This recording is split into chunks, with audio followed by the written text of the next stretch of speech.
The poor sister can't afford this resort, he mocked. The manager stepped in, Madam Owner. Owner. Your suite is ready. My name's Emma Hayes. I'm 32, and for most of my life my family called me the poor sister. To my brother Lucas, I was the one who didn't marry rich, didn't chase stock deals, just tried to build something small and real. So when his email arrived on a quiet Thursday morning, elegant, gold-lettered, and far too familiar, I knew his mockery would follow.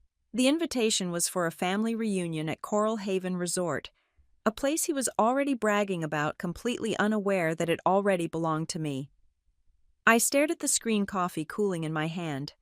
Coral Haven, the most luxurious private resort on the Florida coast, and ironically my most recent acquisition. None of them knew that, of course, to my brother Lucas. I was still the poor sister, the one who had chosen feelings over finance, the family disappointment with a cute little business that probably barely paid rent. A decade ago I might have cared, but now his words couldn't touch me. Still, that didn't mean they didn't echo. I took a long breath, clicked open the invitation, and read the familiar names Lucas Hayes and his new wife, the rest of the family even distant cousins. A glittering weekend getaway to celebrate success, love, and the Hayes legacy. Legacy. That word had always tasted bitter. When I finally responded, my message was short and polite. I'm looking forward to it. See you all soon. I hit send and smiled. Because this time I wasn't coming as the forgotten sister. This time the resort was mine.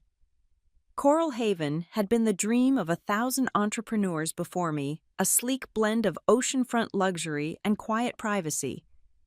For me, though, it had been a rescue project. When I bought it 2 years ago, it was a failing property, outdated, mismanaged, and nearly bankrupt. I turned it around piece by piece. New management systems, eco-friendly redesigns, culinary collaborations with Michelin-trained chefs. Within 18 months, Coral Haven wasn't just profitable, it had become the benchmark for luxury retreats in Florida. And not once had I signed a contract or appeared at a ribbon cutting under my real name, Emma Hayes. To the business world, I was simply E.M. Harper, an anonymous investor known for rebuilding luxury brands.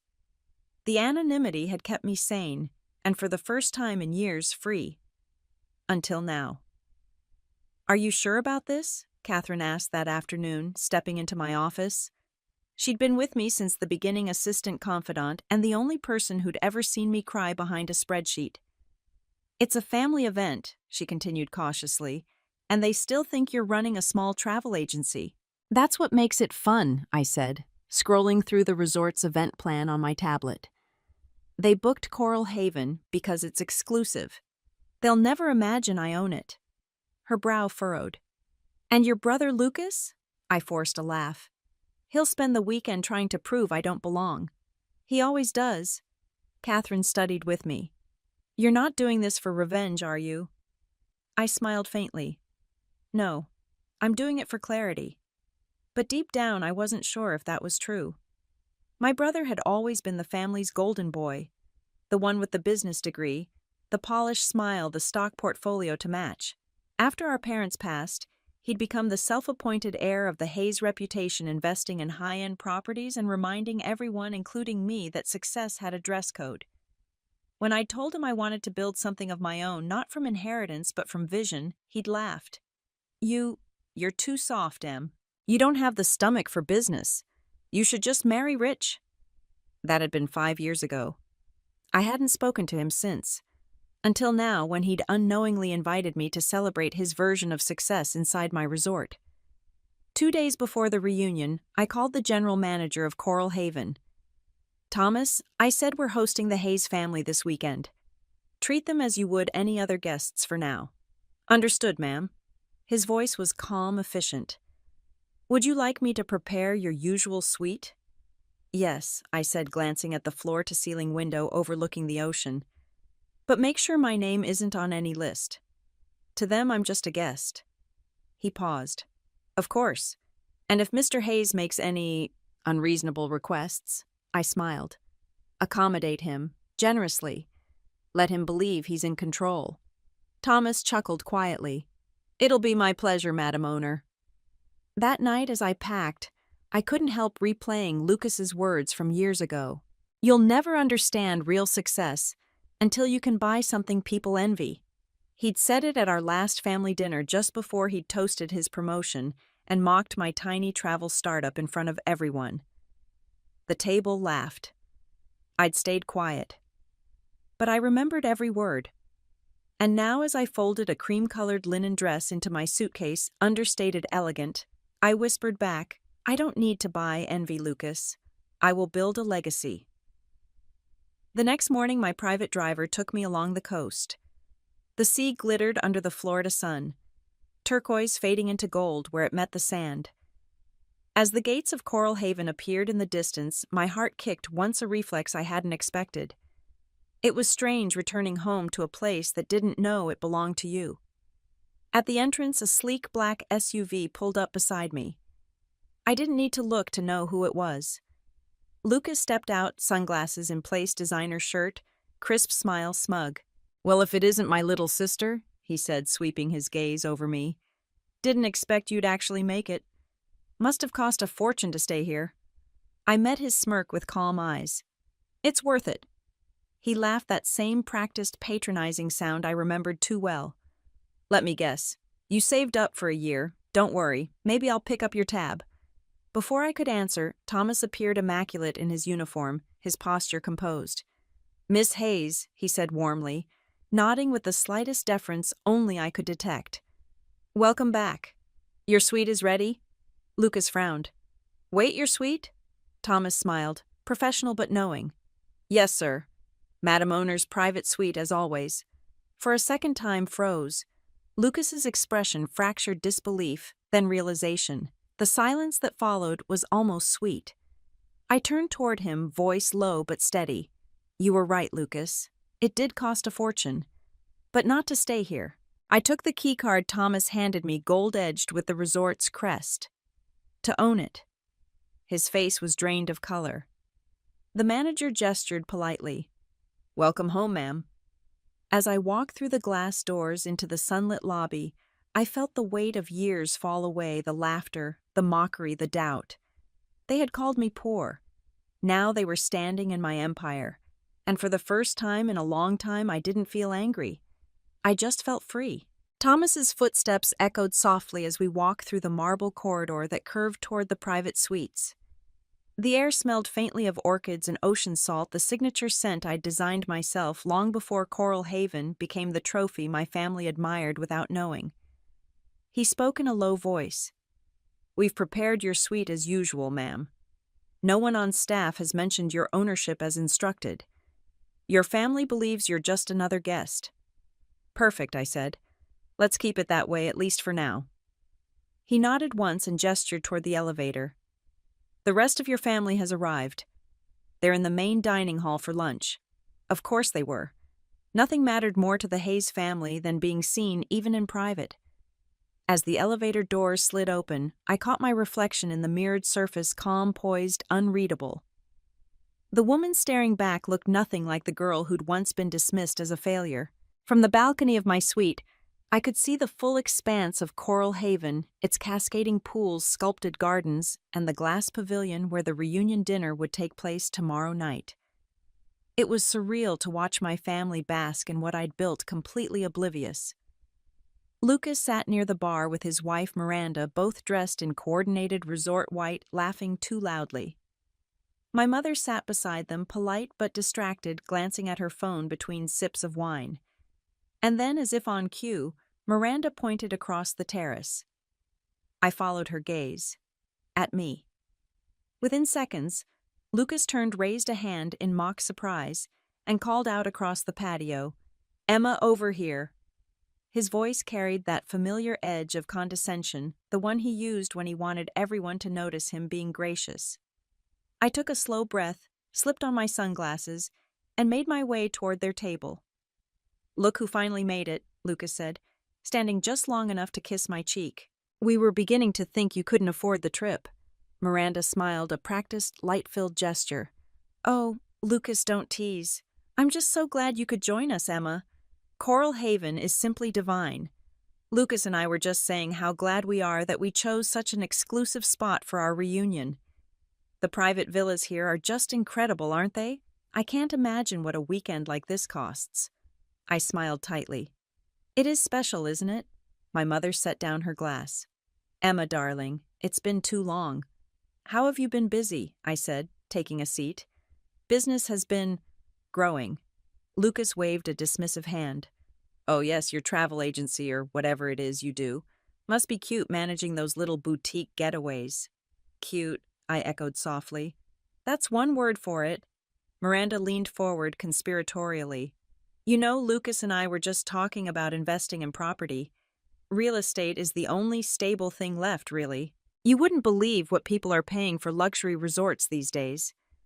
The manager told us their top-tier suites alone are fetching upwards of $20,000 a night in peak season. It's a completely different world, isn't it? I tilted my head. I think I'd have a good idea. Lucas chuckled. Right, of course you would. Thomas appeared then silent as ever, setting down a bottle of the resort's signature champagne. Compliments of the house, he said smoothly. Lucas raised his glass. To my family.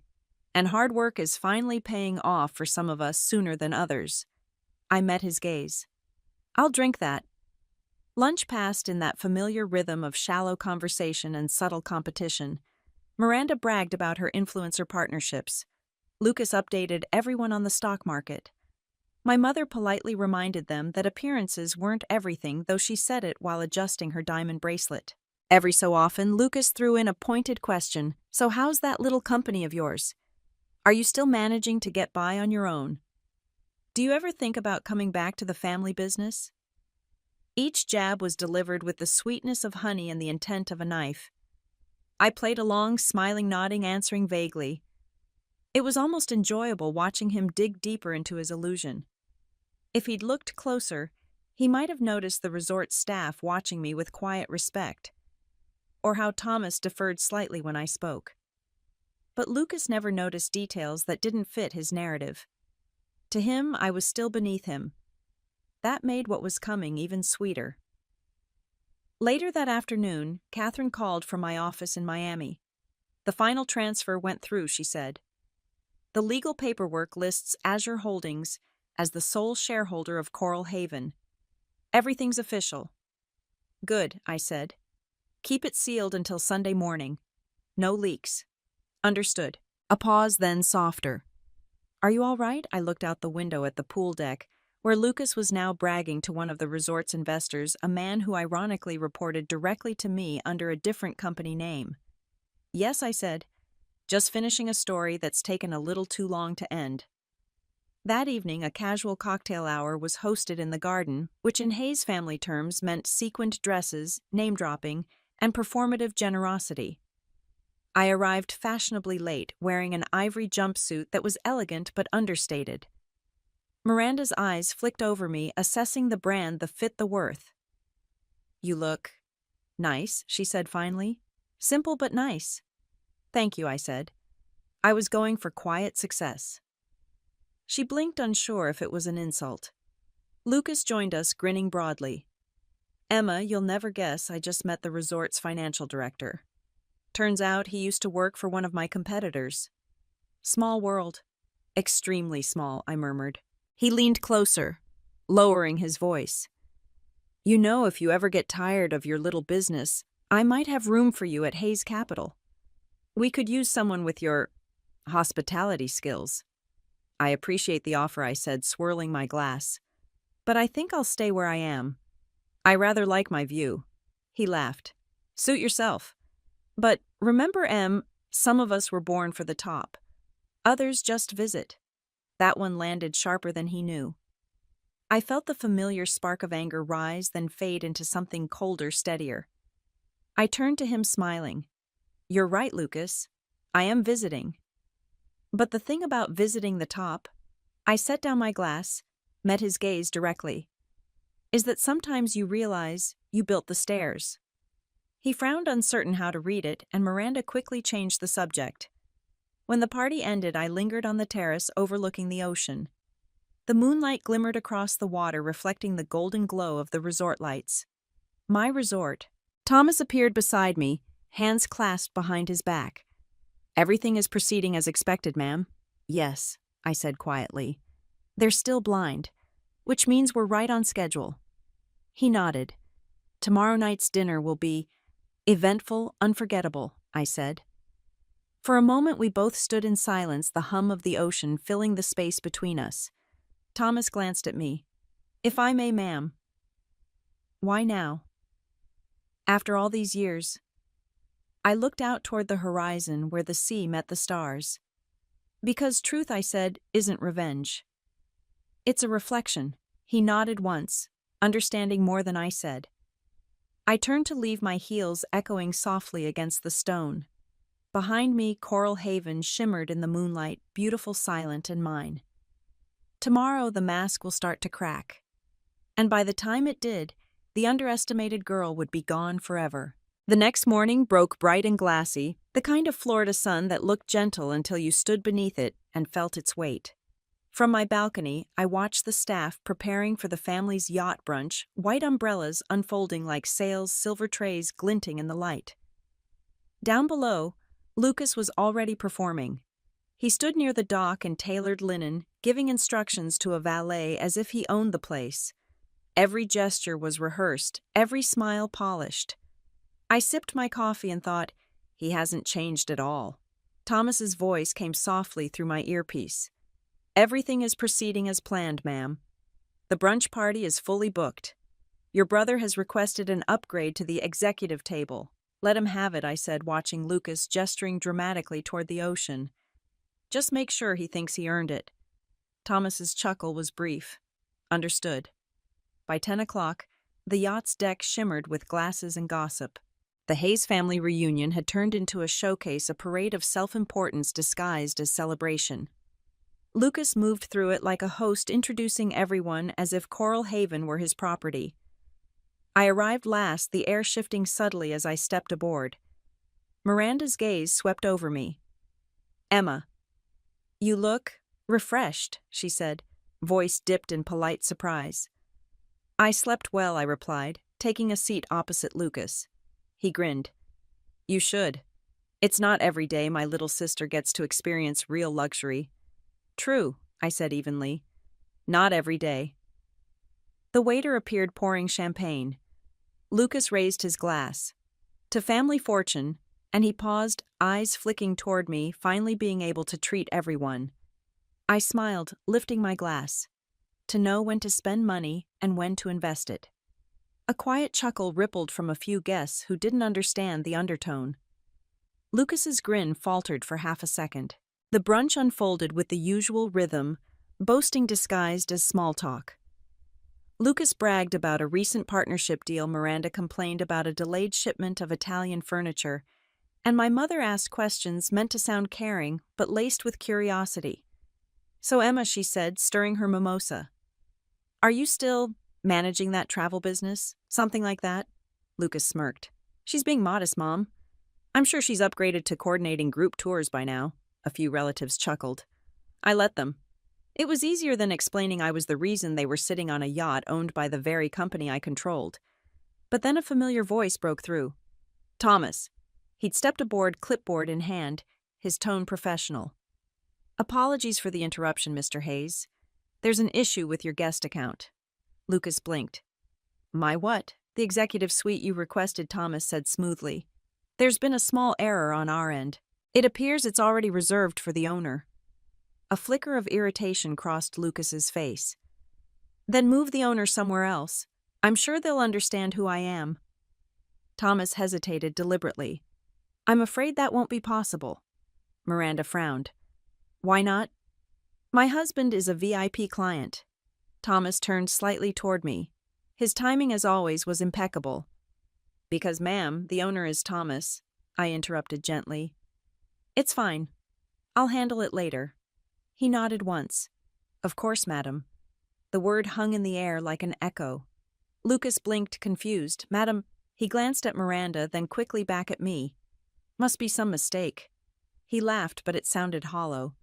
I saw his eyes dart back to me, trying to gauge my reaction. Maybe I said smiling behind my glass. Or maybe not. The rest of brunch was a performance in discomfort. Lucas tried to steer conversation back to himself, but the word madam lingered like perfume. He grew restless, pushing his chair back as the yacht docked near the private beach. "Let's go for a swim," he announced suddenly. "The ocean's perfect today." Miranda looked horrified. "In front of everyone? Relax, we'll make it fun." He turned to me. "Unless you're afraid of ruining your little sundress, Em." Afraid, I rose calmly, setting my glass down. "I don't fear. But I do enjoy letting others underestimate me." He frowned, not understanding. "What's that supposed to mean?" "You'll see," I said, stepping past him toward the stairs. Behind me, his laughter was hollow. On the beach, the sun caught every shimmer of water. The family lounged beneath umbrellas, cocktails in hand. Staff carried coolers of fruit and champagne. Lucas, still trying to reassert control, turned to the crowd. "Hey everyone! How about a little competition? Whoever finds the most shells by noon gets a free spa treatment on me." A few cousins cheered. My mother smiled indulgently. I looked at him. "So you're giving away prizes now?" "Sure," he said. "It's called generosity. You might try it sometime." "Maybe I already have." He grinned, confident again. "Then let's see how generous you can be, sis." I nodded once to Thomas, who had reappeared near the service tent. "Thomas, could you bring out the welcome gift?" Lucas squinted. "What gift?" Thomas opened a small silver case revealing an embossed invitation with gold lettering. The Coral Haven seal gleamed in the light. I took it, held it up. "It's for the gala dinner tomorrow night. A celebration of the resort's new ownership." "New ownership?" Miranda asked. "Yes." I slipped the card back into the case. "The resort changed hands recently. The new owner will be in attendance." Lucas leaned forward, intrigued. "Who is it?" "Maybe I'll introduce myself." I smiled. "Maybe you already have." His expression flickered, searching mine for a clue. "You're joking." "Am I?" Thomas spoke up quietly. "The owner's announcement will be public tomorrow evening." The silence that followed was electric. The waves broke softly against the shore, the only sound between us. Lucas forced a laugh. "Please. Emma can barely afford the parking here. Don't tell me she's the mysterious investor everyone's been talking about." I shrugged. "You'll find out soon enough." That afternoon, I returned to my suite. The resort was unusually quiet, as if holding its breath. My phone buzzed with a message from Catherine. "Everything's ready. Press release scheduled for 7 p.m. tomorrow. Full transfer filed." I typed back, "Perfect. The storm breaks then." Setting the phone down, I stood by the window, watching the horizon blur into gold. For years, I'd dreamed of this moment, not for vengeance, but for balance. They had called me poor. Tomorrow they'd learn the truth that I hadn't been running away from their world. I'd been building my own. As the sun sank below the waterline, the resort lights came alive, soft amber against the gathering dusk. Somewhere below, I could hear Lucas's voice raised in laughter again, loud and brittle. He still thought he was in control, and that was the beauty of it. Because when morning came, the game would end, and Madam Owner would finally step into the light. By the time the sun rose over Coral Haven, the air had already thickened with tension. The ocean was calm, but the resort was restless, like something beneath the surface was waiting to burst through. I woke early, long before the others, and stood at my balcony. Below, the staff moved with quiet precision, arranging white roses along the terrace for that evening's gala. The entire resort shimmered in gold light. My family would call it beautiful. I called it poetic. Thomas's voice came through my earpiece. "Final arrangements are complete, ma'am. The gala will begin at 7 sharp. The press list has been confirmed." "Good," I said. "And the family?" He hesitated. "Your brother has been difficult. He demanded access to the private conference suite, insisting he has business with the management." "Let him," I said calmly. "He's about to meet management." By noon, the heat had settled into a heavy glow. My mother invited everyone to the resort's veranda for lunch, a family moment before the big night. When I arrived, Lucas was already there, glass in hand, the picture of confidence. His voice carried easily across the open space.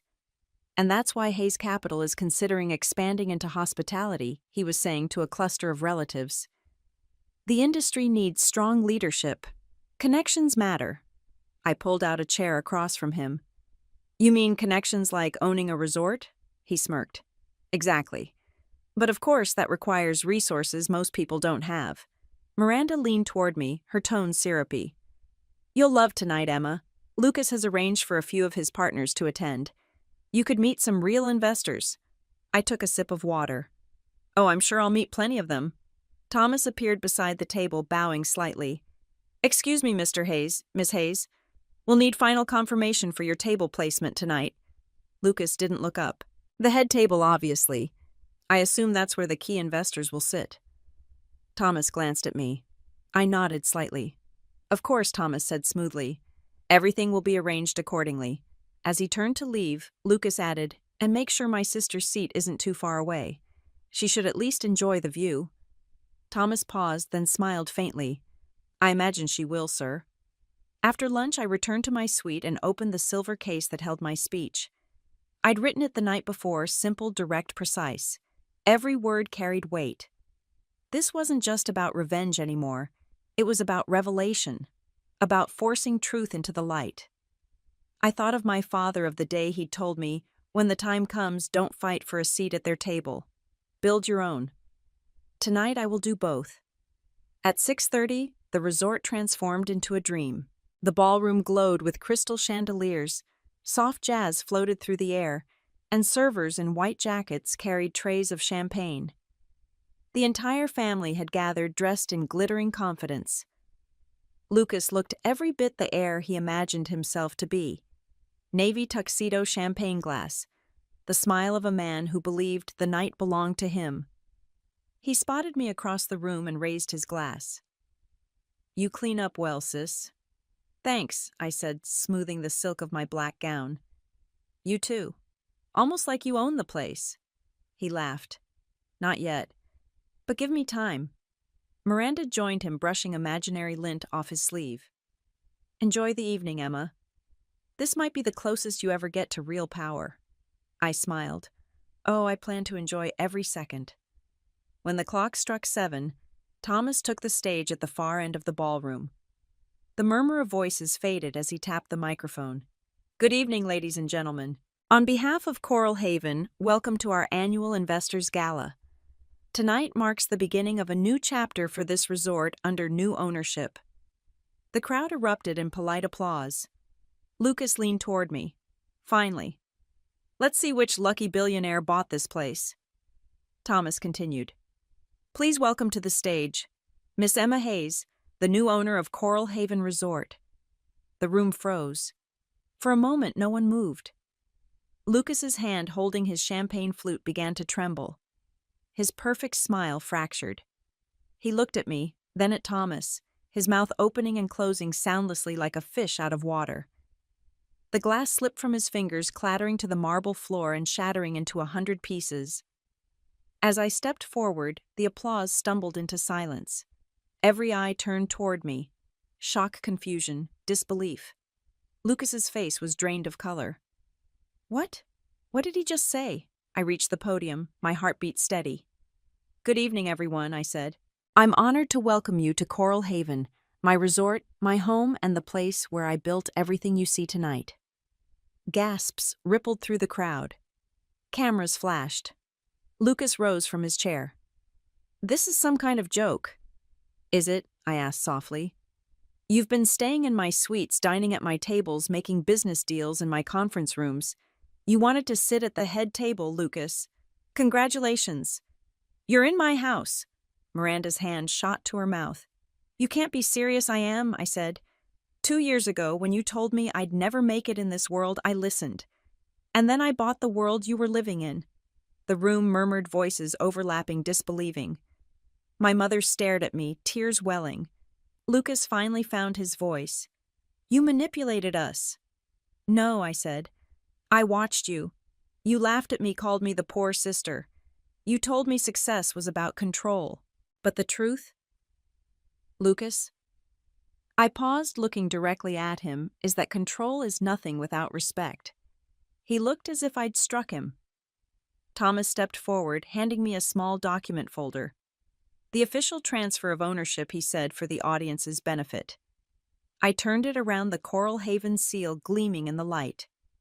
As of last month, Coral Haven Resort is fully owned and operated by Azure Holdings, a company I founded, funded, and built from the ground up. Applause began again, hesitant at first, then louder, sincere. Investors nodded. Even the staff lined along the walls looked proud. Lucas stood frozen. His pride, so carefully built, was crumbling in plain sight. I stepped closer to him. You once told me I'd never understand what it means to be powerful. But look around, Lucas. Power isn't about what you take, it's about what you create. He swallowed hard, unable to speak. Miranda turned away, whispering to someone nearby. My mother, Rose, walked slowly toward me, her eyes wet. Emma, she said softly, why didn't you tell us? Because you would have seen success, not me, I replied. I needed you to see who I was without it. She nodded, silent tears falling. When the music resumed, I left the stage. The crowd parted for me, murmuring congratulations. Cameras flashed again, but I didn't look back. As I passed Lucas, he whispered hoarsely, You planned this. I met his eyes. No, brother. I built this. Then I walked away. Outside, the night air was cool, the ocean dark and calm. I stepped onto the terrace and let the sound of the waves wash through me. Behind me, through the glass doors, I could still see them, my family, my past, my reflection in their eyes finally changing. It wasn't revenge that filled me now. It was peaceful. The poor sister was gone. The woman who built an empire had finally come home. The night after the gala, Coral Haven didn't sleep. The waves whispered against the sand. The palm trees swayed softly under the moonlight. But inside the resort, the world I'd just shattered trembled in silence. By the time I returned to my suite, messages were already flooding in. Reporters requesting statements, investors offering congratulations, invitations for interviews, partnerships, collaborations. The name, Emma Hayes. The one my family once laughed at was now trending. I poured myself a glass of water and walked into my office. The familiar scent of old paper and new beginnings filling the air. Outside the floor-to-ceiling windows, the city of Miami glittered like a scattered constellation, a world I had built from nothing. I looked out at the lights, thinking of Lucas and his desperate need for public validation. Thomas knocked once before entering. Everything went smoothly, ma'am. The press release has already gone live. You'll be front-page news by morning. Good, I said quietly. And my family? They've remained in the ballroom, he said, choosing his words carefully. Your brother is speaking with your mother now. He's not taking it well. I smiled faintly. He wouldn't. Thomas hesitated at the door. Shall I have security escort them out when they're ready to leave? I shook my head. No, let them stay. They need to see what reality looks like when it doesn't revolve around them. He nodded. As you wish, Madam Owner. When I finally went down to the lobby, the scene was exactly as I'd imagined. Lucas sat slumped on one of the leather sofas, jacket off, tie, undone, his phone in hand, probably searching for a narrative that could spin this into something survivable. Miranda stood beside him, whispering urgently, while my mother sat quietly near the bar, her expression unreadable. The moment I entered, the conversation died. Well, Lucas said after a moment, his voice rough. Congratulations, I guess. You really pulled one over on us. Pulled one over, I repeated. Lucas, I didn't trick you. I just stopped explaining myself. He laughed, but there was no humor in it. You let me sit there bragging like an idiot while you watched. You humiliated me. No, I said evenly. You humiliated yourself. I just gave you the room. Miranda stepped forward, eyes sharp. You planned that entire thing to embarrass him. I planned it, I said softly, to end a pattern. To stop being the shadow you all put me in. Lucas rose, his anger raw now. You could have told me, Emma. You could have included me. Would you have listened? I asked. He froze. The truth in my voice cut deeper than any insult. My mother stood then, walking toward me. "Emma," she said, her voice trembling, "we were wrong. About everything. We saw you through the lens of what we thought success should be." I looked at her, at the woman who'd once told me to find a man who can support you, when I'd said I wanted to build something of my own. "Maybe now you'll see success isn't inherited," I said quietly. "It's earned." She nodded slowly, tears welling in her eyes. "You've earned more than we ever imagined." Lucas turned away, running a hand through his hair. "I don't even know who you are anymore." I smiled faintly. "Maybe for the first time you actually do." Later, when they'd all left the lobby, I walked through the resort's grand hallway, the one lined with black and white photos of Coral Haven's early days. My steps echoed softly across the marble. Each photo marked a milestone: the grand opening, the first award, the international expansion. Every one of those achievements had cost me something: sleep, relationships, years of isolation. I stopped at the newest frame, an empty space where a photo from tonight's gala would soon hang. The caption below it already read, "Coral Haven, a new legacy." I exhaled slowly. This was what I'd built, not revenge, but a legacy that stood on its own. The next morning, the storm broke online. Madam Owner, Emma Hayes, Coral Haven. Thousands of posts flooded every platform. Articles praised my story, from the poor sister to powerhouse entrepreneur, the woman who outsmarted her own family. Catherine called from my Miami office. "You're everywhere. Forbes, the Journal, even Luxury Insider. You've gone global." "I didn't do it for that," I said. "I know," she replied. "But you earned it. Every bit of it." I paused, then asked, "What about Lucas?" She hesitated. "He's already issued a statement claiming the family supports your success. A little damage control." I almost laughed. "Of course he did." Catherine's voice softened. "You did the right thing, Emma. Sometimes the truth has to sting before it heals." By afternoon, the resort hummed with a new kind of energy, not tension, but admiration. Guests greeted me differently now. Staff members beamed when I passed. Investors stopped by my suite for congratulations. Still, when I saw my mother sitting alone on the veranda, I hesitated. She looked up as I approached. "You've been busy," she said with a faint smile. "Always.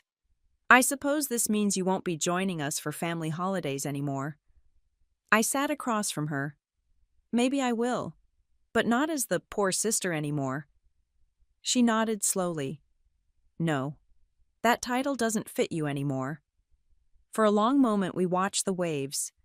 Then she said quietly, "Your father would have been proud of you, Emma." That one hit harder than I expected. I swallowed, blinked back the sting. "I hope so."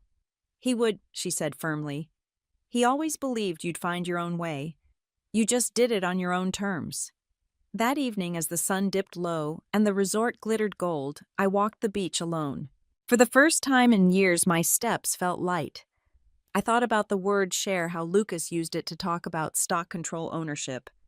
But standing there, the sea wind in my hair, I realized the only thing I truly wanted to share was this feeling of building something from nothing, of proving yourself not through power but through purpose. Maybe I'd tell that story one day. Not for pride, but to remind others that being underestimated isn't a curse. It's a quiet weapon, one that used wisely can change everything. The waves reached up to touch my feet, soft and cool. I smiled. The underestimated girl was gone for good. The woman who built Coral Haven was just getting started. The next few days felt unreal. The resort buzzed with a kind of reverent energy, every staff member walking a little taller, every guest whispering when I passed. My name had become its own currency, Emma Hayes, the woman who turned humiliation into empire. Still, beneath the calm surface, old wounds stirred. Power may silence some, but it also amplifies others. And I knew my brother wouldn't stay quiet for long. It started with a text from Catherine. "Catherine, Lucas gave an interview. He's calling your success a family collaboration." I read it twice, my jaw tightening. The phrase tasted sour. Lucas's fingerprints were all over it. The golden boy always had to find a way to make someone else's victory his own. I typed a sharp email, my fingers flying across the keyboard, canceling a potential partnership he had been angling for. He wanted to claim my success. I'd show him what it felt like to be cut out. Thomas knocked gently before entering. He's been contacting investors, he said, trying to position himself as part of the Coral Haven legacy. We've intercepted 2 calls already. Let him talk, I said, focusing on a new project plan on my tablet. The motion helped me stay calm. The louder he shouts, the faster he unravels. Thomas nodded but hesitated. He's also been asking about Azure Holdings' next acquisition, the island property in Barbados. I looked up sharply. My fingers stilled over the screen. How would he know about that? Thomas's silence told me enough. There was a leak. That evening I met with Catherine via video call. The screen flickered with her tired face, stacks of files behind her. He's been snooping around your old contacts, she said. An ex-consultant from Hayes Capital tried to access Azure's internal reports. Can we trace it? Already did. It all leads back to him. He's trying to claim partial ownership, saying some of your startup funds came from a shared inheritance. I leaned back in my chair, exhaling slowly. He's desperate.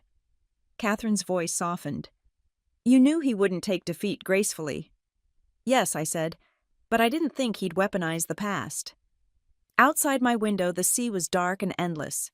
Somewhere out there was the future I was still building, and I wasn't about to let Lucas drag it down. The mentorship launch arrived 2 days later. The ballroom glowed with soft light, the air humming with quiet optimism. Young founders filled the room, nervous, hopeful, ambitious. I walked among them, listening to their ideas, their dreams. One girl, barely 20, said, "My family told me to give up on design school. Said art doesn't pay bills." I smiled. Then make it pay. Sometimes success starts when you stop asking permission. When I took the stage, the crowd hushed. 5 years ago, I was told I'd never survive without my family's help. I was called reckless, naive, even poor. And maybe I was all those things once, but I was also determined. Tonight isn't about me. It's about the people who keep creating even when no one believes in them. It's about those who build their own tables instead of waiting to be invited. Applause filled the room. And in that moment, I felt something shift, not just in the air, but inside me. For the first time, I wasn't defining myself against my brother. I was standing completely on my own. After the event, Thomas approached me, phone in hand. You might want to see this. On the screen was a message from Lucas. Just one line. We need to talk. I made a mistake. I stared at it for a long moment. Do we know what he's after this time? Thomas hesitated. Hard to say. But he's staying at the Riviera Hotel downtown under his wife's name. Arrange a meeting, I said finally. Tomorrow morning. But not at the Riviera. Where then? I looked out toward the balcony, the ocean stretching endless and blue. Here, let him face what he's tried to take. That night the resort was quiet again. The moonlight cast silver over the waves, and I stood barefoot on the balcony, the cool tiles beneath my feet. For years I'd chased approval. Then I'd chased victory. Now I realized I didn't need either. What I wanted, what I'd built, was balance. Control without cruelty. Success without arrogance. And if my brother was finally ready to see that, maybe there was still hope. But if not, I glanced back toward the glowing Coral Haven sign, my name etched beneath it in silver. Then he'd learn what power really sounded like when it echoed back. The next morning I invited Lucas to breakfast. He showed up late as always, crisp white shirt, forced confident sunglasses, even though we were indoors. I chose to meet him on neutral ground, the open-air terrace overlooking the infinity pool. The ocean spread endlessly behind me, the same horizon I'd once stared at while dreaming of freedom from everything he represented. Thomas escorted him up and then quietly disappeared, leaving only the sound of waves and the faint clink of silverware from the breakfast service below. You look comfortable, Lucas said, finally taking off his glasses. Owning paradise suits you. It should, I replied. I built it. He smirked, but didn't sit. You know, Emma, you've always had a flair for dramatics. The grand reveal, the speeches, the headlines. Bravo. But you didn't have to make me look like a fool. I tilted my head. I didn't make you look like anything. You did that on your own. His jaw flexed. You think you're untouchable now, don't you? Because you've got some shiny title, a few headlines, a resort full of people calling you Madam Owner. I stayed calm. It's not the title that makes me untouchable, Lucas. It's the fact that I no longer care what you think. He laughed bitterly and finally sat across from me. You really think you can erase me from this story? We're family, Emma. Whether you like it or not, we share the same name, the same blood. I met his gaze. We share DNA, not values. His expression hardened. So this is who you are now, the ruthless businesswoman cutting everyone off. Guess you learned something from me after all. I leaned forward, my voice low but steady. No, Lucas. I learned from what not to become. For a moment, the only sound was the breeze rustling through the palms. Then he dropped the act. Look, he said, running a hand through his hair. I messed up all right. The interviews, the claims. I shouldn't have done that. I got caught up. I didn't expect you to actually win. That word win hit something deep inside me. This isn't a competition, I said. It's always been a competition, he shot back. Since we were kids. You wanted independence, I wanted recognition. And somehow you got both. I exhaled. You don't even hear yourself. You measure everything in trophies and titles. Do you know what real success feels like, Lucas Peace? Freedom. Being proud of what you built without needing to tear someone else down to prove it. He stared at me silent for a moment, then looked away. I thought Dad would have wanted me to be the one to carry the family name forward. Maybe, I said softly. But Dad would have wanted you to earn it, not fake it. His head snapped back toward me. Don't you dare talk about him like you know what he wanted. You left us. I didn't leave you, I said. I left the version of me you refused to respect. A waiter appeared briefly to refill our coffee, sensing the tension, but too professional to show it. When he left, Lucas sighed. So what now? You cut me out of everything. Pretend we're strangers. I don't have to pretend, I said quietly. But I don't want enemies either. He blinked, confused. You don't know? I'm done fighting over validation. I'm not looking for revenge.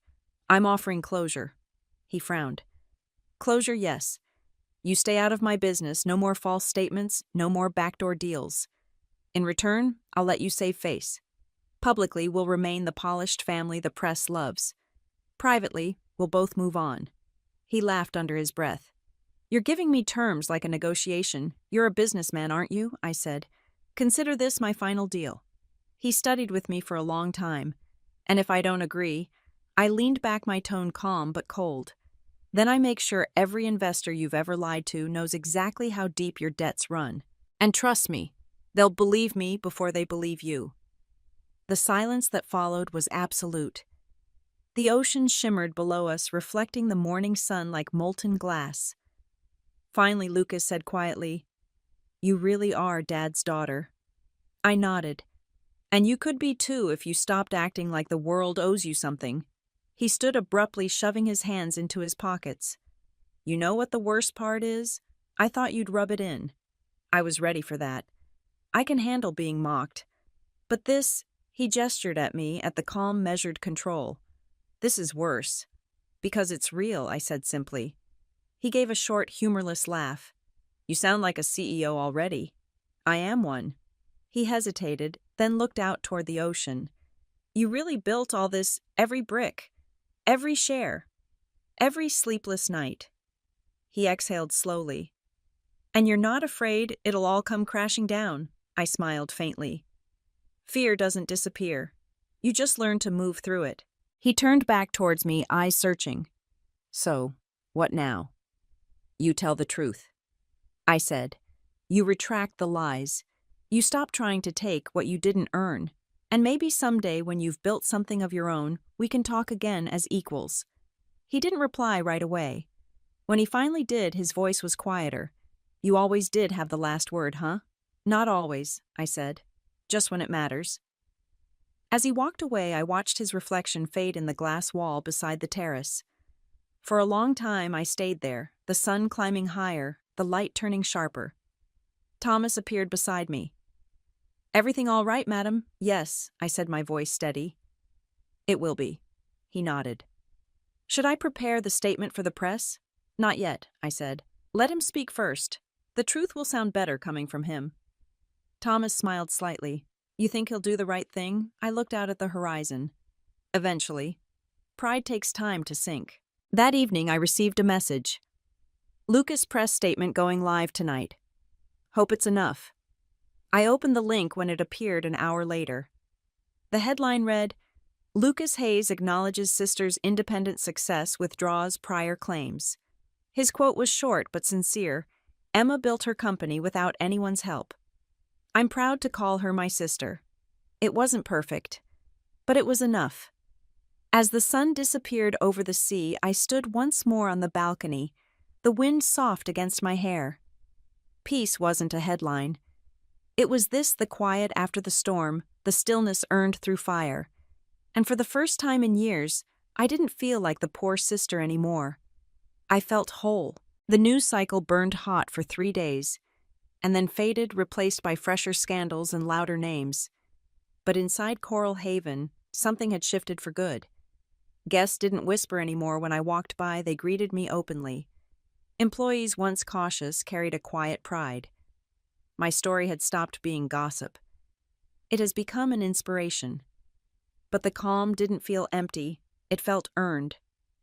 The morning after Lucas's statement, I walked through the resort gardens barefoot, the dew cool against my skin. For the first time in years, I could breathe without feeling like I had to prove something. The tension in my shoulders, a constant companion for a decade, finally began to melt away. This wasn't just a victory against Lucas. It was an internal peace I'd been fighting for all along. Thomas joined me halfway down the path, the tablet in hand.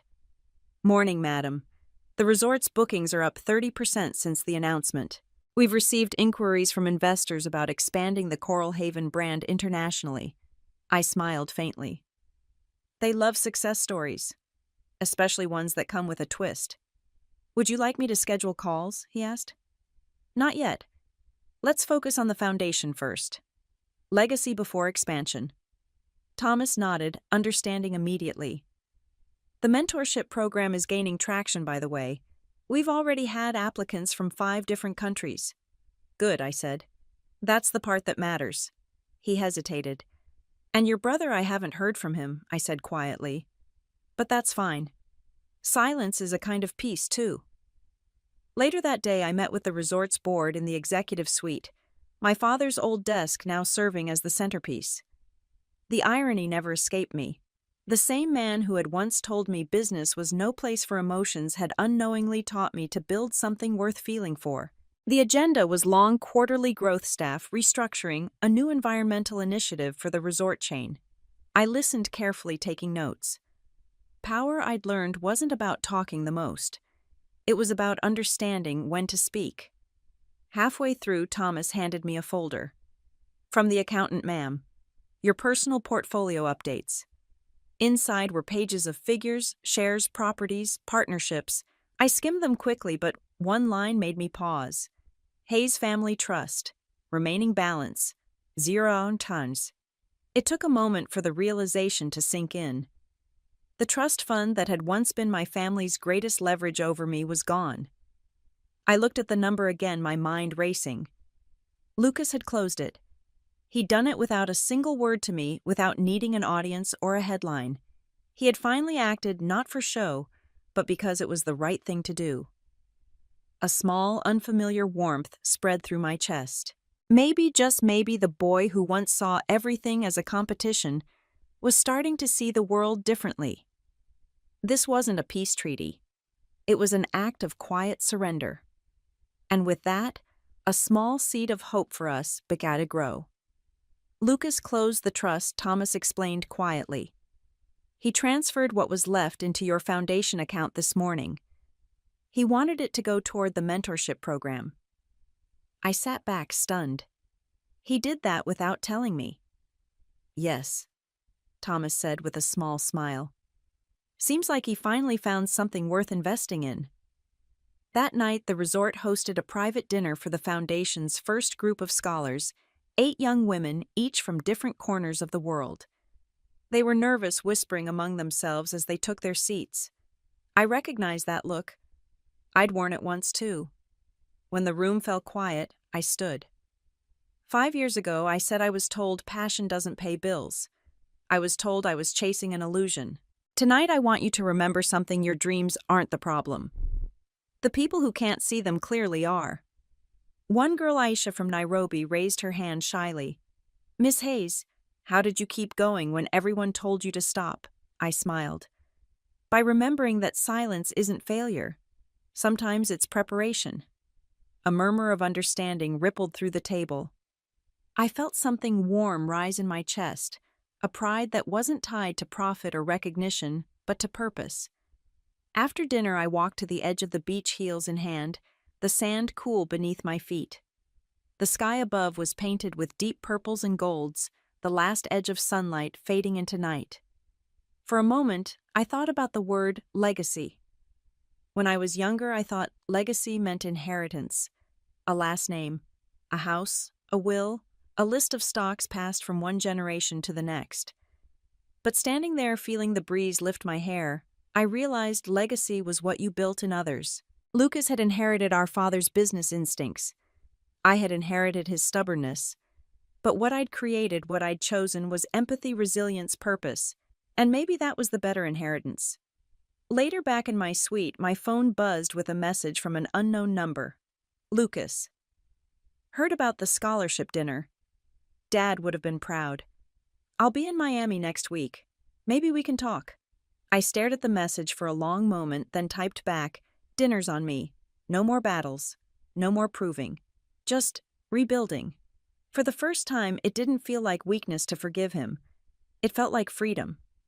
The next morning, Coral Haven came alive with a new kind of energy. Reporters gathered at the entrance not for gossip, but to cover the Foundation's launch. Guests snapped photos by the water tagging #MadamOwner alongside messages of hope and ambition. Catherine called from Miami again. Emma Forbes just published your profile, The Woman Who Turned Betrayal into Legacy. It's already going viral. I laughed softly. As long as it inspires someone, I'll take it. You realize you've changed the narrative, she said. It's not just about wealth anymore. It's about what you do with it. That line stayed with me long after the call ended. What you do with it. That evening, Thomas knocked on my office door. Everything's ready for tomorrow's investor meeting, he said. And there's one more thing. He handed me a sealed envelope. Inside was a single document, an acquisition offer for a small island resort in Maui. The owner had included a handwritten note at the bottom. I started this business for my daughter. She's gone now, but I want it to belong to someone who understands what legacy really means. I read it twice before setting it down. Prepare the paperwork, I said quietly. We'll keep the name and make it part of the Foundation's network. It should stay what it was meant to be, a gift, not a transaction. Thomas nodded, and for once he smiled. You've come a long way from the underestimated girl. I returned the smile. No, I've just learned what real wealth looks like. That night I stood once again on the terrace looking out over the resort. The sea shimmered beneath the moonlight, calm and endless. In the distance, laughter floated up from the beach, the scholars celebrating under the stars. This, I thought, is legacy. Not what I keep, but what I give. And for the first time in my life, the word power didn't feel heavy. It felt light. It felt like peace. The week after the Foundation dinner, Coral Haven felt different, not louder, not busier, but alive in a way I hadn't felt before. Guests smiled more easily at the staff. The staff laughed more freely with each other. It was as if the energy of what we'd built, the purpose behind it, had spread beyond the walls of the resort. Success, I realized, doesn't shout. It hums quietly in the background of good work done well. But even as that peace settled over the resort, a new current was forming beneath it. The kind of ripple that begins small and invisible before it grows powerful enough to change direction. It started with a call from Catherine. "Emma, I just got off the phone with a representative from DeVere Global," she said. "They're offering to buy a 40% share in Coral Haven and the entire Azure portfolio. It's a multi-billion-dollar offer." I paused, the pen in my hand hovering above a contract I'd been reviewing. "And what's their angle?" "They want the brand," she said. "The story. The image of transformation. They're calling it the Haze Effect." I almost laughed. The Haze Effect sounds like something they'd teach in a business seminar about irony. Catherine chuckled softly. "I told them you'd say that. Still, Emma, it's the kind of deal people dream about. You could cash out, retire, start something new." I looked around my office, sunlight spilling across the polished desk, the framed photos of our staff, the handwritten thank you letters from the scholars we'd sponsored. "That's just it," I said quietly. "This is something new. I'm not done building it yet." "Then I'll tell them to stand down," Catherine replied. "But Emma, they won't give up easily." "I know," I said, "but neither do I." Later that afternoon, I took a walk along the shoreline. The air smelled of salt and sunscreen, and the tide rolled in gentle waves carrying fragments of shells and coral that glimmered like secrets. I thought of how far I'd come from the girl who'd once been dismissed as a dreamer to the woman who now owned her own world. But the truth was, no amount of power insulated you from choice. The higher you climbed, the more delicate the balance became. A child's laughter pulled me from my thoughts. Near the cabanas, one of the foundation's scholarship girls, Sophia, barely 19, was helping a small boy build a sandcastle. The boy beamed as the tower rose higher, only for a wave to rush in and smooth it away. "Start again?" Sophia asked him. He grinned. "Yeah, but bigger this time." I smiled to myself. There it was, the heart of creation. You build, you lose, you build again. Stronger, bolder. That night I received another message, this time from an unknown number. Unknown. "You don't know me, but your story saved my company." It was followed by a link to a small local news article about a family-owned hotel in New Hampshire that had been on the brink of bankruptcy. Inspired by my story, the owner had restructured her business under employee ownership, saving 20 jobs. I stared at the message for a long time before replying. "Me. It wasn't me. You saved it yourself. But thank you." I didn't need a name to know what mattered. The ripple had reached farther than I ever expected. By morning, Catherine called again. "DeVere's countering with a higher offer," she said. "And this time they're serious. They've started buying small shares in companies associated with Azure. If they gain enough influence, they could pressure you from the inside." I sighed, leaning back in my chair. "They're testing the water." "They're testing you," she corrected. "This could turn hostile if we don't move fast." I looked toward the window where the early light was soft against the waves. "Let them make waves," I said. "They'll realize soon enough that this ocean already has a current." The following evening, the Coral Haven Ballroom hosted another event, a celebration dinner for the staff. As I entered, they all stood and applauded, catching me off guard. To Madam Owner Marcus, my head of operations said, raising his glass, "For building not just a business, but a family." The word family made my chest tighten. After dinner, I stood to speak. "You all think I built this," I began, "but the truth is, we built this. Every meal served, every guest welcomed, every mistake corrected with grace. That's the foundation of what Coral Haven stands for. You didn't just work for me. You carried my dream when it was heavy." The applause was warm and unforced, filling the room like light. And in that moment, I knew what my next move had to be. That night, I drafted an announcement for the press. My mind raced with 1,000 possibilities. The risks, the questions, the betrayal I might face. I thought of the moment Lucas had claimed my company was built on shared inheritance, the way he had tried to take ownership of my hard-won success. I had felt that loss of control once. The idea of losing it again was a familiar ache, but this time I had a choice. I could fight them, or I could use this moment to heal something deeper. This decision wasn't just a business strategy. It was an act of personal defiance against everything my family had ever taught me about power and control. It was an act of grace. The best revenge against greed wasn't resistance. It was generous. The next morning, I called Thomas and Catherine to the boardroom. I'm finalizing the restructure, I told them. Every employee will receive shares. Equal voice, equal respect. This isn't a corporation anymore. It's a community. Thomas's eyes widened. That's revolutionary, ma'am. Maybe I said. Or maybe it's overdue. Catherine smiled softly. You're about to make every headline on Wall Street. Good, I said. Let them talk. We'll keep building. That night, as the news broke, my phone exploded with calls and messages. Some praised me. Others questioned my sanity. Investors were stunned. DeVere Global's stock dropped 6% within hours. I turned off my phone and stepped outside. The moonlight painted the ocean silver again, the same view I'd watched during my loneliest nights dreaming of a world that didn't crush people under titles and inheritance. Now, standing there, I realized I'd built it. Not alone, but with every person who'd believed when no one else did. The ripple I'd started had become a wave, and somewhere far beyond the horizon, it was still spreading. The morning after the employee ownership announcement, the world seemed to tilt on its axis. By sunrise, Coral Haven was the lead story on every major business network. Words like revolutionary, radical, and unprecedented flashed across TV screens. Reporters called it the Coral Haven model, while analysts scrambled to figure out if I had just rewritten the rules of corporate leadership or doomed my empire entirely. Catherine's voice came sharp over the phone. Emma, you've got Wall Street in meltdown mode.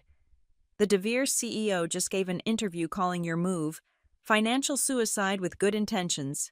I smiled faintly. That's the best compliment I've ever gotten. Thomas appeared in the doorway of my office, tablet in hand. Ma'am, there's a situation. 2 of our senior managers, both from finance, just resigned. They were approached by DeVere this morning. Of course. The test had begun. Let them go, I said. If their loyalty had a price tag, they were never really ours. Thomas hesitated, and the rest of the staff, I met his eyes. Now's the time to find out who's here for the paycheck and who's here for the purpose. By noon, the resort buzzed with uncertainty. Conversations paused when I entered a room, eyes darting nervously before turning back to their work. The shift in ownership had empowered everyone, but it had also unsettled them. The faces of the housekeepers and groundskeepers, so bright yesterday, were now clouded with worry. The chefs looked tense in the kitchen. Change, I knew, was never comfortable. I called a staff meeting in the ballroom.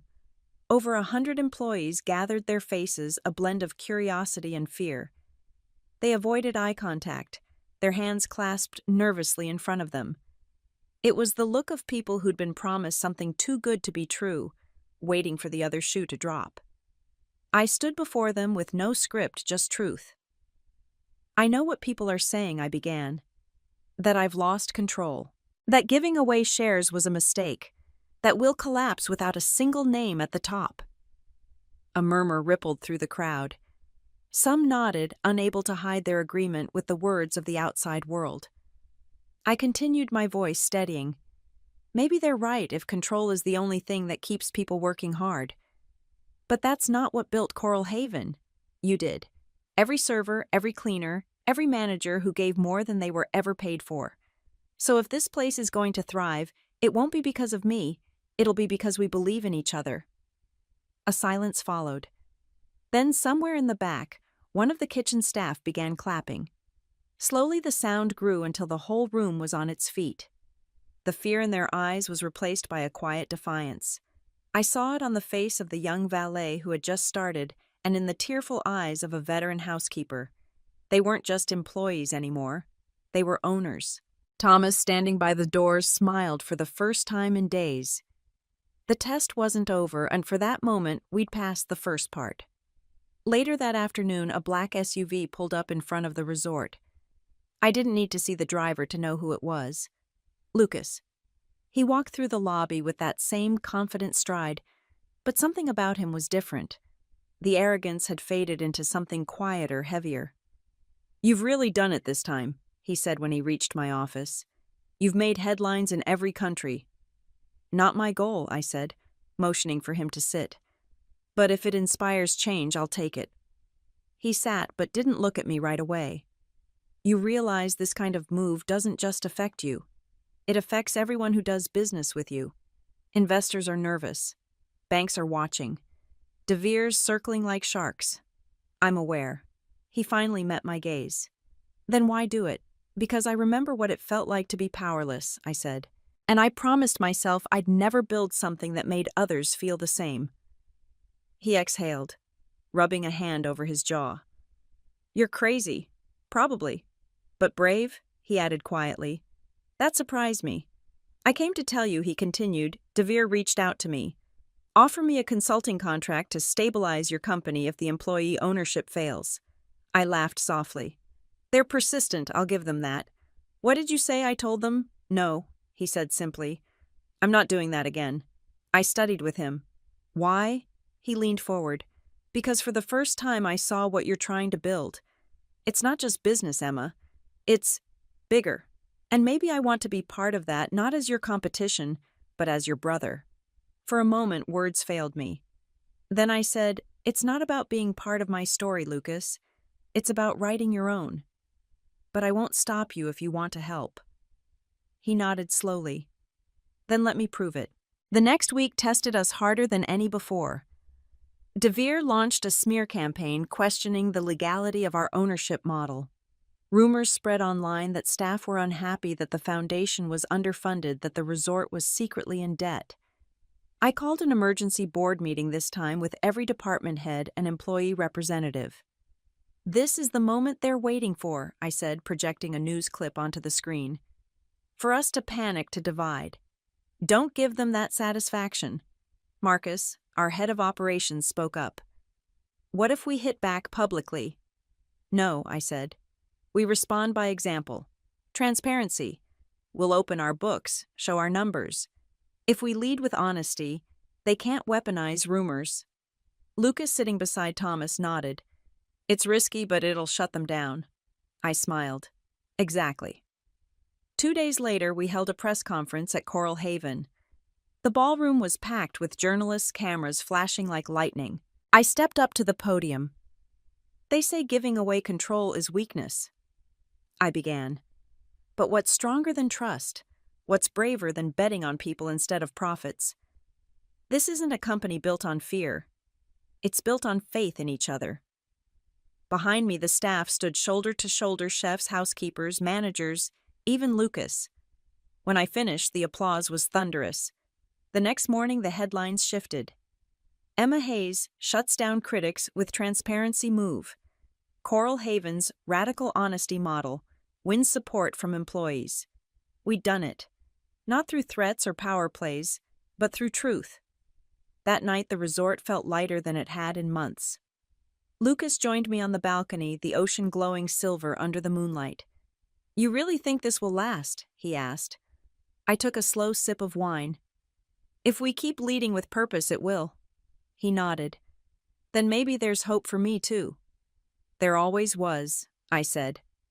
He smiled, a real one, small but sincere. You know, you turned this place into more than a resort. I looked out at the waves. It was never just about the resort. He followed my gaze. Then what's next? I thought for a long moment before answering. Expansion. But not the kind they expect. Because legacy, I'd learned, wasn't about building higher towers. It was about making sure others could rise with you. The storm didn't return with thunder, it came quietly disguised as opportunity. 2 weeks after the press conference, I was sitting in my office reviewing the Foundation's quarterly report when Catherine called. Emma, I think you're going to want to see this, she said. Check your email now. I opened the message, and my breath caught. Subject: Partnership Proposal. Global Horizons Group. The letter was elegant, confident, and every line dripped with wealth. Global Horizons was one of the largest resort conglomerates in the world, with properties across 5 continents. Their CEO, Adrian Wells, was offering not a buyout but a partnership, one that promised full operational independence for Coral Haven, funding for expansion and shared access to sustainability technology that could cut energy use by half. On the surface, it was perfect. Too perfect. Thomas entered moments later, his brow furrowed. I've seen it. They're calling this a second wave of innovation, two legacy brands working together to lead a new era of hospitality. I leaned back, studying the sleek Global Horizons logo at the top of the page. Or they're hoping to ride our wave before it crests. Thomas hesitated. If it's genuine, though, it could double our reach. This isn't De Vere, they've got a clean record. I didn't answer right away. I'd learned to listen for what wasn't written in the proposal, the silence between promises. Set up a meeting, I said finally. Let's see what kind of partners they really want to be. 3 days later, I flew to Singapore to meet Adrian Wells at the Horizon Tower, a shimmering structure of glass and gold that seemed to rise straight out of the sea. Adrian was charming in that effortless way powerful men often were. Tall, silver-haired, disarmingly soft-spoken. Emma Hayes, he said, extending a hand. I've been following your story closely. What you've built, it's remarkable. I appreciate that, I replied, taking his hand. Though I suspect you're not here just to offer compliments. He smiled. Direct. I like that. To put it simply, I believe Coral Haven represents the future sustainability, purpose-driven ownership, authentic leadership. It's exactly what the hospitality industry needs. I listened, nodding slightly. His words were precise, rehearsed. And what do you need, Mr. Wells? He leaned forward. A partner who understands people as well as profit. Global Horizons is strong, but we've grown too fast. We've lost touch with the heart of hospitality. You could help us find it again. It was a good pitch. Too good. I'd been in enough boardrooms to know that when someone praised your ideals, they were really studying your price. Let's see the details, I said. Adrian gestured to his assistant, who handed me a tablet. I skimmed the contract equity split, operational control, global rollout plan. On paper, it was generous. But halfway down the document, a single clause caught my eye. In the event of corporate restructuring, operational authority defaults to the majority shareholder. They weren't offering partnership. They were offering patience. How many others have you shown this to? I asked, setting the tablet down. Adrian didn't blink. None. You're the only one who could make it work. I smiled politely.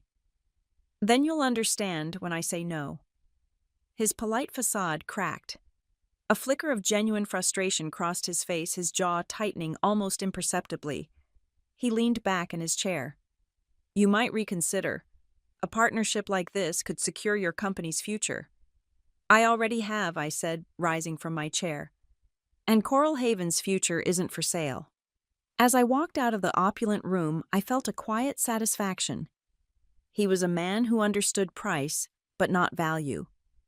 By the time my plane touched down back in Miami, the sun was rising over the ocean.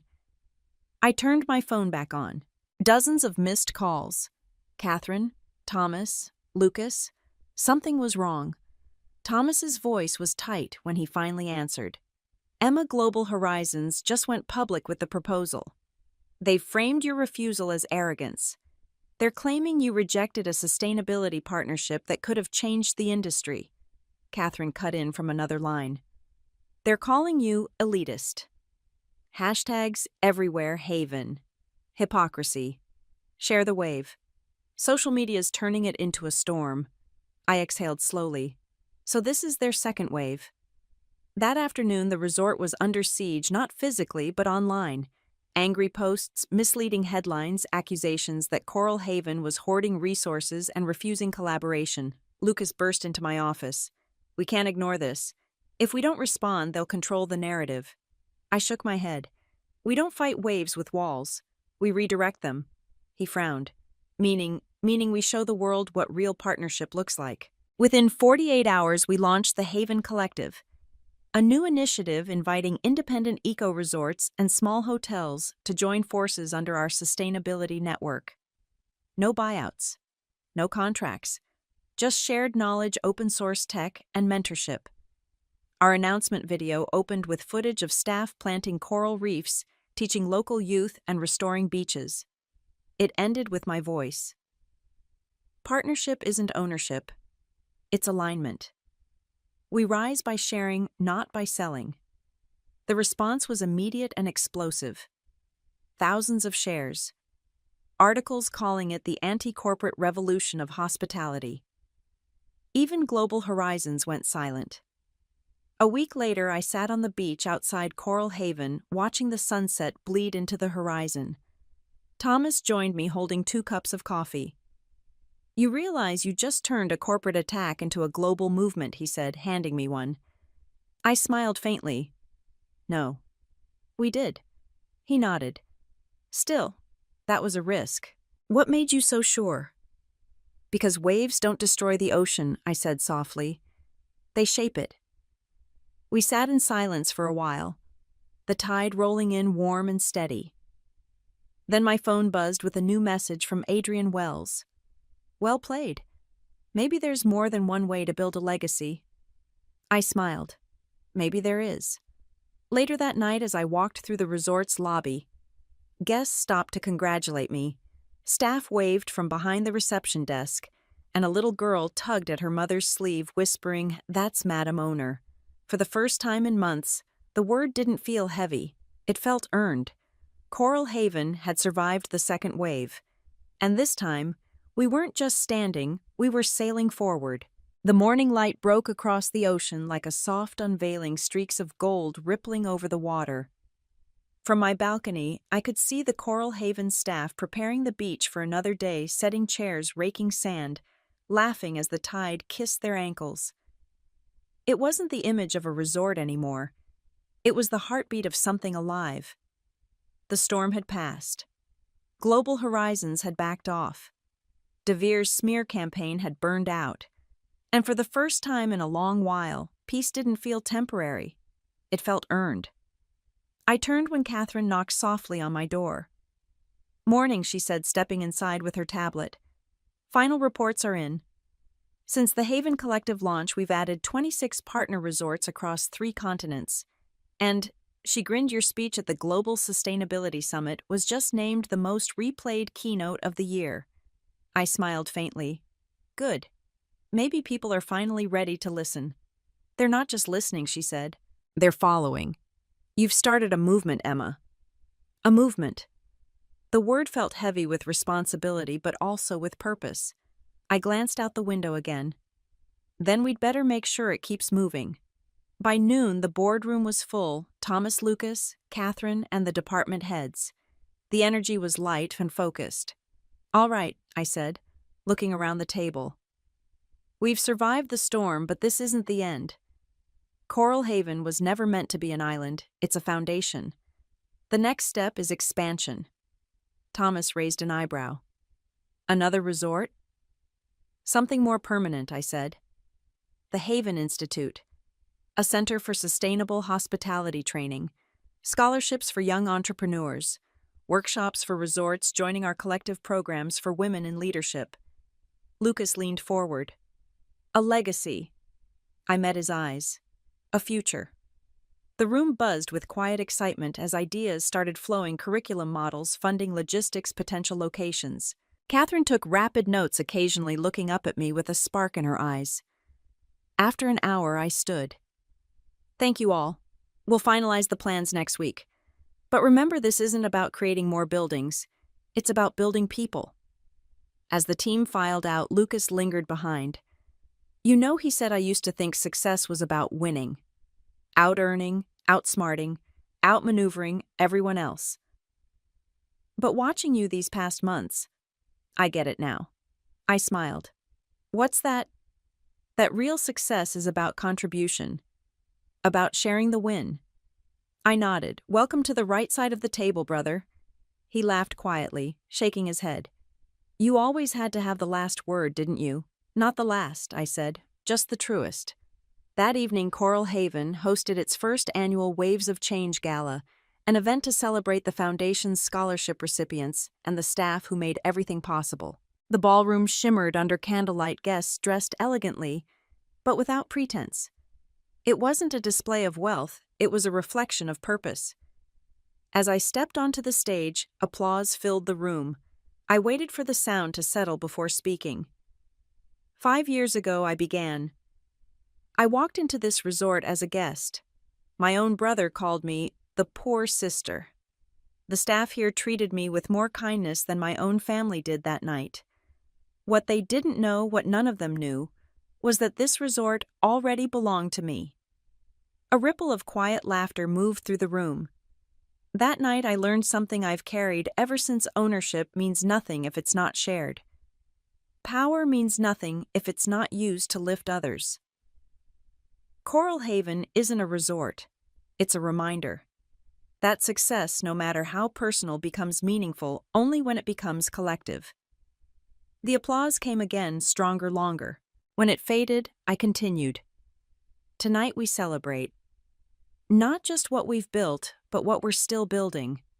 For every young dreamer who's been told they don't belong in boardrooms, kitchens, or leadership roles, this is proof they do. The future isn't inherited, it's created. Lucas joined me on stage holding a glass of champagne. To the woman who taught us all what ownership really means, he said, his voice thick with emotion. And to the family we found along the way. We clinked glasses, and for a moment I saw the boy. He used to be the one who'd always raced ahead, believing that winning was everything. Now, he was finally standing still long enough to look around. Later that night, after the music faded and the guests drifted away, I walked down to the beach. The moon hung low, painting silver on the water. Thomas approached quietly, carrying 2 cups of coffee. "Déjà vu?" he asked, handing me one. I smiled. "The beginning of a new chapter, maybe." He nodded. "You think the world's ready for what comes next?" I looked out at the horizon where the sky met the sea in a perfect, endless line. "It doesn't have to be ready," I said softly. "We'll build it anyway."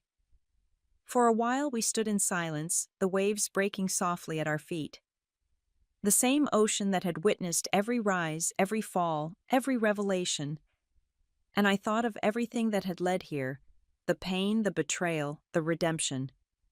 The laughter of staff who'd become family. The guests who left changed. The brother who finally understood. I realized then that revenge had never truly been the point. Justice had. Transformation had. And perhaps the sweetest kind of payback wasn't watching others fall. It was watching yourself rise. As dawn broke over Coral Haven, I returned to my office one last time before the new day began. A stack of letters waited on my desk, thank you notes from employees, scholars, and even former critics who'd once doubted me. At the very top was a note from Sophia, the scholarship student, who'd once built sandcastles with a child on the beach.